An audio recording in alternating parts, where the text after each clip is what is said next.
If I was the Lakers, I would probably be targeting the Memphis Grizzlies as a trade partner for Jaren Jackson. But this comes with Austin Reaves. This comes with a very unemotional attachment because Austin is beloved, which he should be. But he's about to get paid. He's an underdog. And here's the thing.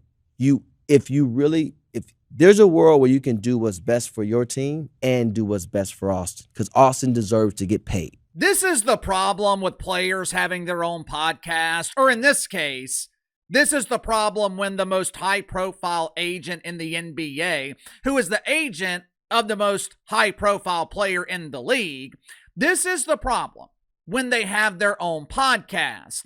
I know Draymond Green believes in this new media.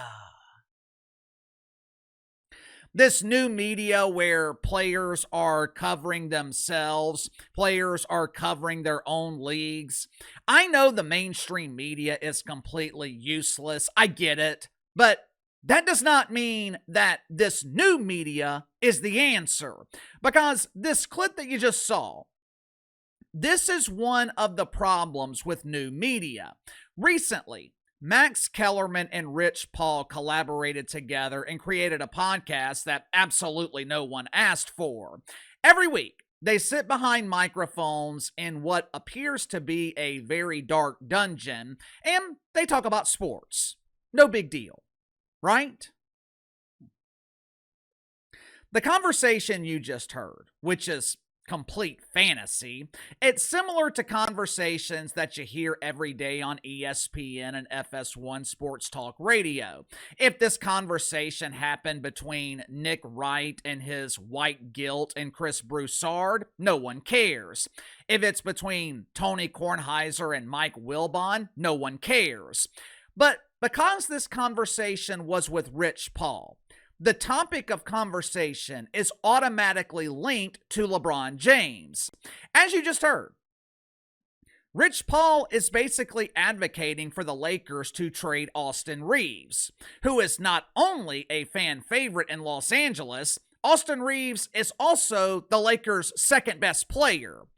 With Rich Paul saying this publicly, people automatically think that this narrative is coming directly from LeBron James. And if I'm the Lakers, I'm not trading Austin Reaves.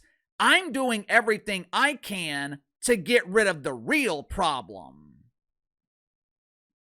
Make sure to like and subscribe. You can follow me on Twitter at KC_BTL84. Link to the main channels in the description below. Last night, LeBron James tried to distance himself from Rich Paul's comments about Austin Reaves.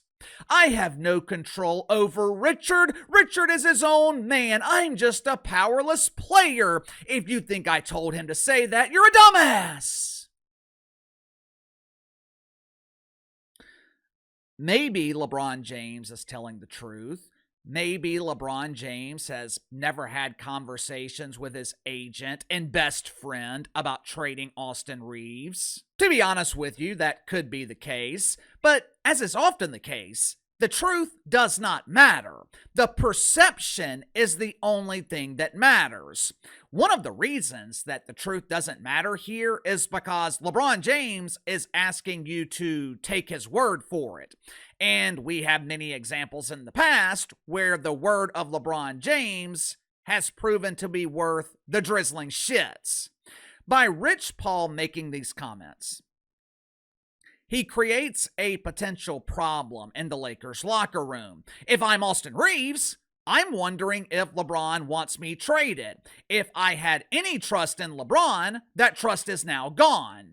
If this were 5 years ago, the Lakers would probably have given LeBron James whatever the hell he wanted. Hell, they drafted his son. Not only were they willing to draft the spawn of Bron, not only were they willing to give him millions of dollars, they also put him on the court during the regular season when Bronny James has absolutely no business competing against real NBA players. If this were 5 years ago, and with LeBron still consistently playing at an elite level, if LeBron wanted Austin Reaves traded, he would be traded. Problem is, it's not 5 years ago. LeBron James no longer has the influence, the pull that he's had throughout his NBA career. Why would the Lakers sacrifice their future to appease a declining 41-year-old legend who more than likely not going to be with the team next year? Whether he retires or not, doesn't matter to the Lakers. There's absolutely no way they are bringing LeBron James back next year. So, why would they sacrifice their future to appease Bron? Why would they trade their second best player to appease someone who's been a consistent problem all season? Instead of trading Austin Reaves, the Lakers should be looking to trade LeBron James. But I don't know if a contender would be willing to take him. Would you be willing to pay LeBron James $50 million at this stage of his career? I guess since there's only half the season left, would you even be willing to pay him $25 million?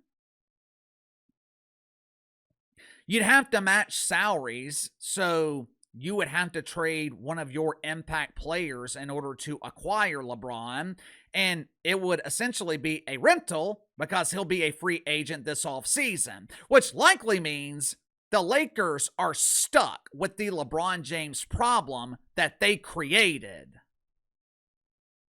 Sound off in the comments below. I'll see you guys later on the main channel.